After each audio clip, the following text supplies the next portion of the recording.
સમય છે ભણતરનો ભણી લ્યો મેરે દોસ્તો, મોસમ વાવણીની છે વાવી લ્યો યાર દોસ્તો. કાલ તમારી છે. આજનો વિદ્યાર્થી આવતીકાલનો ભારતનો ભાવિ ઘડવૈયો છે. કાલ તમારી છે, માટે આજ મહેનત કરી લ્યો દોસ્તો. ખૂબ ભણો. ભગવાન પણ ભણવા ગયા છે. શું કામ ગયા છે? સમાજના વિદ્યાર્થીઓને શિક્ષણ આપવા માટે, સમાજમાં ભણતા વિદ્યાર્થીઓને જ્ઞાન આપવા માટે ગયા છે. અને ભણતી વખતે ગુરુમાં પૂર્ણ નિષ્ઠા રાખવી જોઈએ. પોતાના જીવન દ્વારા રામજીએ જગતના લોકોને બતાવ્યું. નહીં તો એ કોઈ સામાન્ય વ્યક્તિ નથી. ચક્રવર્તી શાસન અયોધ્યા નરેશનું, એના સંતાનો રાજકુમારો છે. પાટલેથી ખાટલે ને ખાટલેથી પાટલે બેસનારા, સોનાના ચાંદીના થાળમાં જમનારા છે. પણ વિદ્યાર્થી કાળ ચાલે છે.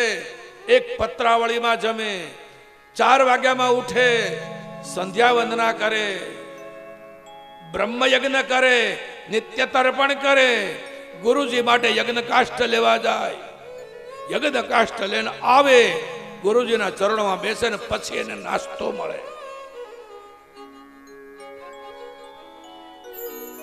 ગુરુ સેવા સિવાય વિદ્યા શક્ય નથી. ખૂબ સેવા કરવી જોઈએ. અને કરી છે ભગવાને. લખ્યું છે રામાયણમાં,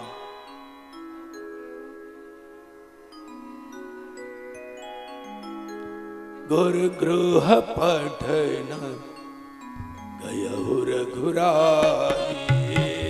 ગુરુ ગૃહ પઠન ગયે રઘુરાઈ.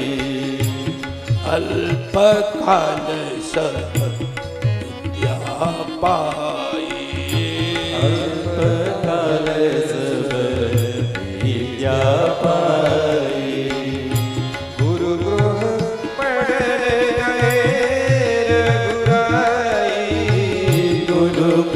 પઠન ગયે રઘુરાઈ. અલ્પકાલ વિદ્યા પાઈ. અલ્પકાલ વિદ્યા પાઈ. જાતિ સજ શ્વાસ શ્રુતિ ચારી. જાતિ સજ શ્વાસ શ્રુતિ ચારી. સો હરિ પડે કૌતુક ભરી. સો હરિ પડે કૌતુક ભરી.